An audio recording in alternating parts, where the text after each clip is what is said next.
Gazette du Togo, une vision sur l'actualité togolaise et sur le monde. À l'époque de nos ancêtres, on emballait la nourriture depuis la maison pour sortir. Aujourd'hui, c'est devenu une mode. Si on ne donne pas de l'argent à l'enfant, on va chercher non seulement le pain qui est la farine, on va acheter les pâtes alimentaires qui n'est encore que la farine. On va laisser d'acheter le maquereau pour faire frire et acheter un poisson empoisonné qu'on appelle la sardine. Parce que le conservateur qu'on met sur ces choses-là, ce ne sont pas des très bonnes choses pour notre organisme. Ça rend les enfants plus faibles. Vous vous rendez déjà en 2 temps. Les pâtes alimentaires contiennent de la farine. Et puis, l'huile qu'on fait avec, on prend encore l'huile de la sardine pour faire frire l'œuf de l'enfant. Je vous demande tout simplement s'il y a possibilité. Ne changeons pas le rythme d'alimentation de nos enfants parce qu'on veut ressembler aux voisins, parce qu'on veut ressembler à la tante. Non, la vie n'est pas un défi de ce côté-là.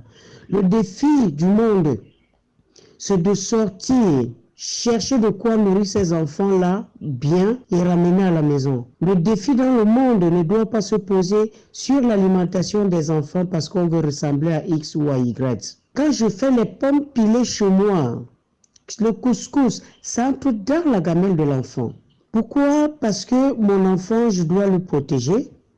Je ne donne pas les biscuits qui sont encore une autre partie de farine. Le sucre qui contient beaucoup d'éléments qui ne sont pas bien pour mes enfants, je ne leur en donne pas. Le bonbon, voilà tout ce que les mamans mettent dans le sac des enfants aujourd'hui. Quand vous alimentez les enfants aujourd'hui comme ça va, et il y a ce qu'on appelle les levures. Le bas-ventre de l'enfant commence à chauffer. Bienvenue les microbes, bienvenue les maladies, bienvenue l'infertilité pour nos enfants, bienvenue pour nos garçons, la faiblesse sexuelle à l'âge déjà très précoce, 14 pour des parents qui sont des musulmans, puisque les musulmans se marient un peu très tôt.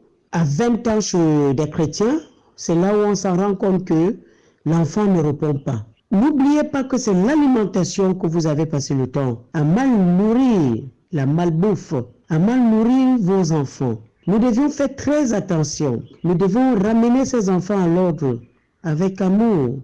Le pourquoi est-ce que on les alimente ainsi?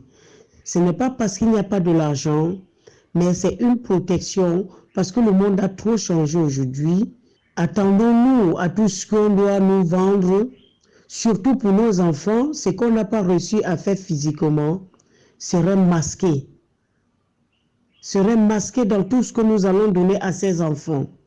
Apprenons à ces enfants à manger bio, tout en utilisant toutes les mesures barrières que je venais de dire, parce que s'il faut citer tous les repas, il y a des repas que l'enfant peut traîner au milieu des gens. Il y a des repas qu'on peut pousser, qu'on peut ramener l'enfant à consommer à la maison avant de prendre son sac de classe.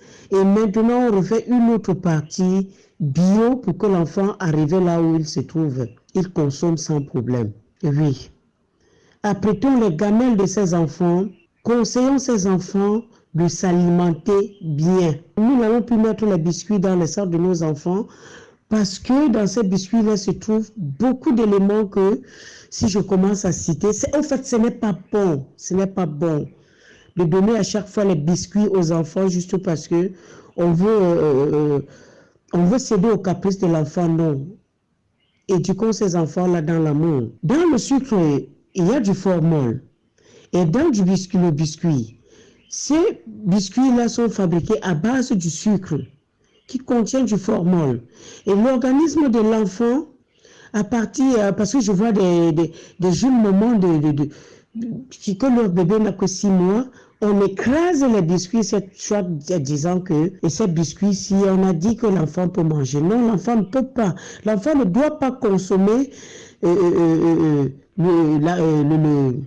biscuit quand il y a la bouillie de maïs, la bouillie de soja, quand il y a la banane, quand il y a le miel, pour renforcer les os de l'enfant. Nous devions nourrir nos enfants ainsi. Naturellement, entre-temps, vous allez voir la différence entre l'enfant qui était nourri parce qu'on voulait imiter les blancs et l'enfant bio qu'on a pris charge de le nourrir naturellement. Vous allez voir que votre enfant a complètement changé. L'enfant ne doit plus trop crier le problème de ventre.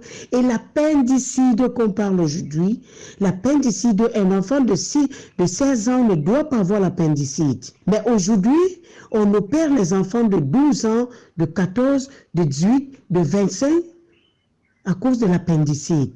Nous devions faire très attention. Nous devons vraiment entretenir nos enfants pour éviter des maladies graves ainsi. Oui, à jeudi prochain, Inch'Allah, par la grâce des ancêtres. La Gazette du Togo, une vision sur l'actualité togolaise et sur le monde. Rejoignez-nous sur le www.lagazettedutogo.com ou sur nos comptes Facebook, Twitter et YouTube. Pour tout contact, écrivez à contact@lagazettedutogo.com ou appelez le 92 80 88 53. La Gazette du Togo, c'est l'information en continu.